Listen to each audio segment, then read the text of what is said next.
We have a general idea right now of what it means for a vector field to help us move something from one place to another or work against us. But we're really going to need a definition because we're going to want to calculate the exact amount of work, and to do that we have to have a definition. In general, what we're going to have, right, are these force vector arrows that keep changing direction, and then we're going to have a path that doesn't necessarily follow those force vectors exactly, right? It can do anything it wants. And how in the world are we supposed to define the work done by the force vectors moving something along that weird path? Well, we're going to do the same thing we always do in calculus. When something keeps changing, we're going to zoom in until everything looks linear. Now, what do I mean by that? I mean, for example, what we need is to zoom in so much that the part of the path we're looking at looks exactly straight, and that's going to happen for all the paths. All the vector fields we're going to look at, if we zoom in, the more we zoom in, the more those vectors actually look identical. And so what we're going to want to do is, if I want to calculate the work done by this blue vector moving along this little teeny path, remember, those both need to be vectors. The blue vector is clearly a vector. What we need is a little vector that starts here and ends here, and for that we use the vector r. Remember that the vector r looks like that, right? R plus delta r gets to be a little bit bigger. This is r of t. This is r of t plus delta t.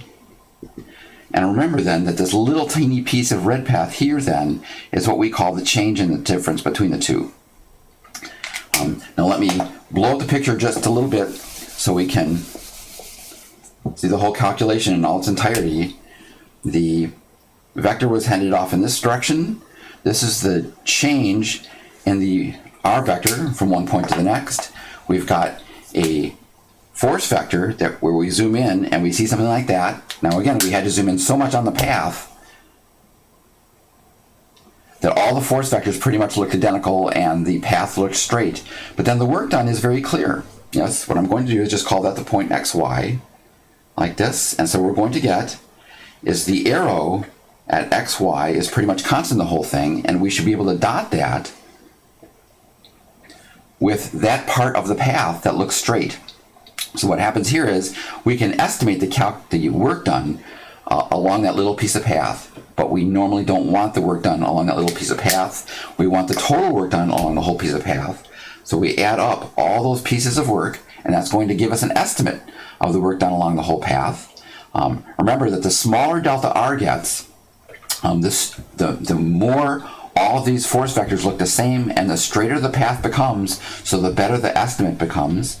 When we take the limit, we should get the exact amount of work. Now we can't write delta r goes to 0 because the left-hand side is a vector and the right-hand side is a number. So what we do is we say what we want is the length of delta r goes to 0. That's going to ensure that everything gets small. And what we should get here is the exact work done by F along the path C. Because we took the limit of estimates, we should get the exact work if it's calculable at all. But when we see stuff like this, we think, ooh, that looks like an integral. And sure enough, it does look like an integral. It's going to be a weird thing here. Instead of the old Greek s, we write something that's much newer. The function, as always, stays the same. We still have dot, which is kind of a weird thing to have here. Instead of that little delta r, we write dr. That's just the notation for this. This should be the exact work. But what am I supposed to do for limits of integration? All I know is that I have a path, and so what we do is we cut a path like that. This is called a line integral. It'd be better if it was called a path integral, but we're stuck with what we have.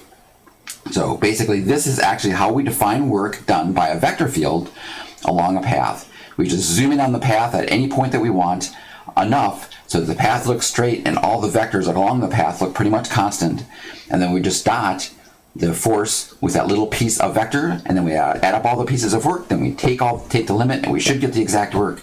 And what we get is an integral that doesn't make a whole lot of sense, but we'll make sense of that in the next video.